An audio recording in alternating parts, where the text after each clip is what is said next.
Following is an introduction to using macros in Excel.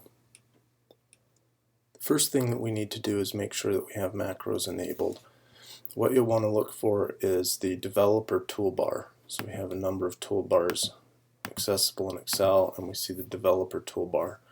If you don't have the developer toolbar, go to File, Options, then click on the Customize ribbon, and you should see a developer box. Check that box and then hit OK. And then we can see the developer toolbar at the top. Macros are a way for Excel to repeat a series of commands. So sometimes you might want to do something that requires a great deal of repetition, and it can be very tedious to go through and have to click all the boxes and do everything by hand. So it can record your keystrokes so that you can repeat them later. In order to do that, we look over here and there's a macros button, record macro, use relative reference, and a macro security button. So we want to enable all macros if we're going to be using macros. Macros can cause harm to your computer, so you want to make sure that if you're using macros that you trust the source. As an example, let's suppose that we have a series of numbers, 1, 2, 3, on down, and we wanted to reformat these numbers. Suppose we wanted to take all the even numbers and put them side by side with all the odd numbers. One way that we could do that is by clicking on the cell and then recording a macro to move just a single one, like 2. Maybe we move 2 over, and then delete the cell by shifting it up, and then we start at a new position for which to do the operation again. An important point here is the Use Relative Reference button. If we click Use Relative Reference, then the macro will be initiated from wherever the active cell is. So you can see this green outline is whatever the active cell is, and all operations will be relative to wherever that cell is currently located if we choose the Use Relative Reference button. If we don't use relative references, then the macro will be executed in the same spot every time. In this case, we want to click on the cell 1 here, B2, cell B2, where it has the value 1. Click Use Relative Reference, and then we'll record a macro. We get to name the macro, and we can assign a shortcut key. Here I'll assign Control G, and we can add a description of what the macro does. Move cells, and then hit OK. Now the macro is recording, and we can see at the top there's a stop recording button when we're done. Anything you type now will be part of the macro, so you want to be careful with what you do. So we're in cell 1, we want to go down 1 and physically move this cell up and over so that it's next to the 1.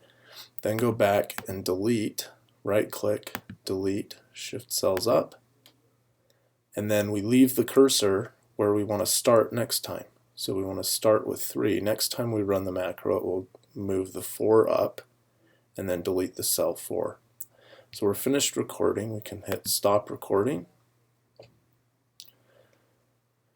Now if we go and click on the 3, we can hit Control G and it will run the macro, and every time I hit Control G it runs the macro again, and we can see that it formats the cells like I want. So that's an example.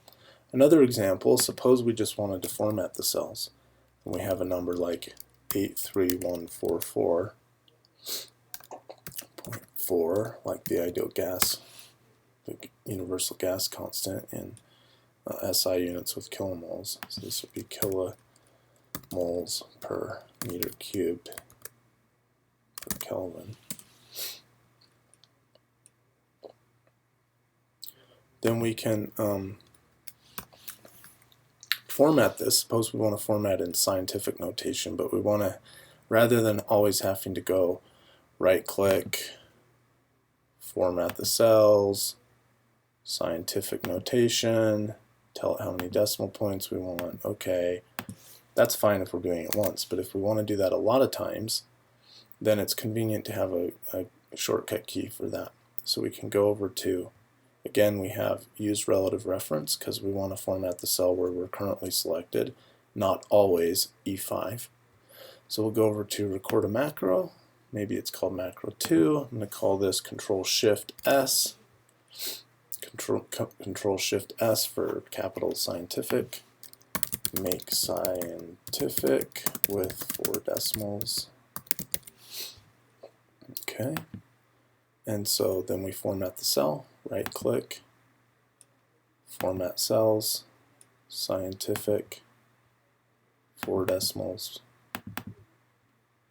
Okay. And then we can stop recording.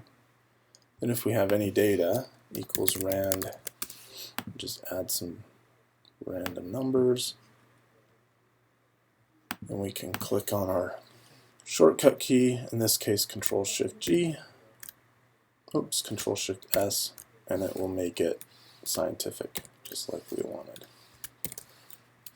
Okay, and every time we click that, it's formatted. You can do that with anything you set. So you can set the color, you can make it bold, you can do anything you want. So that's basically how we use macros in Excel. Now, if we go back to the Developer tab, we can click on the macros to see a list of macros that we've created. We can see their names, and we can also edit them. If we edit them, then it will open a Visual Basic window. In Visual Basic, you can see there's this module here. Module 1 is where the macros are stored, and we can see the names for these macros. These appear basically as subroutines. And all of the commands that Excel is going to use to create those macros is listed. Okay. So these, in Visual Basic, you can see the syntax for creating a subroutine. Comments are listed in green with these single tick marks, and then you can see what command it's doing, and you can edit, if you understand the Visual Basic syntax, you can edit the macro to change it or add to it if you want to do so. So that's available as an option. And we can see macro 1 is there and macro 2 is there. Later on in the course we'll talk about more details of using Visual Basic.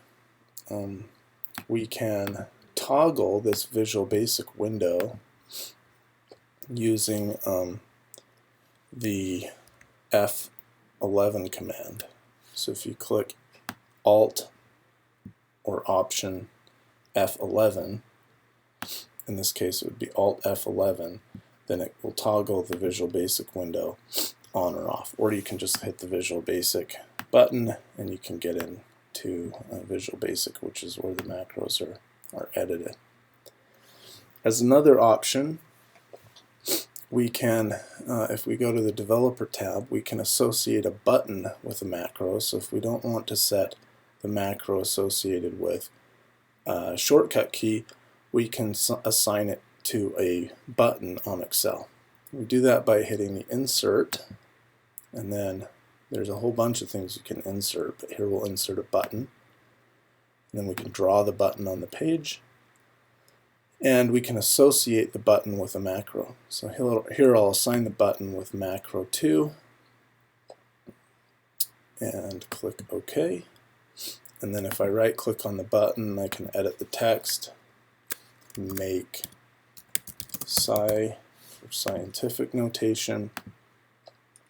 And then if I click on a cell and hit make sci, then it formats the cell to be scientific. So that's a pretty easy way to make a button and associate it with a macro. So this is an introduction to using macros, and later on we'll see more applications of extending Excel through macros and Visual Basic.